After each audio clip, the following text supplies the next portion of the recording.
Let's create some sort of hi-hats. We will go to operator for this one. Let me go to this mode. So this one now has this feedback. Oh. Okay, where is your envelope? Perfect. Now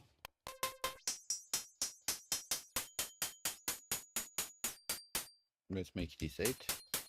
And then with the help of auto filter and its internal envelope, we can create something really interesting. We go high pass again to MS2.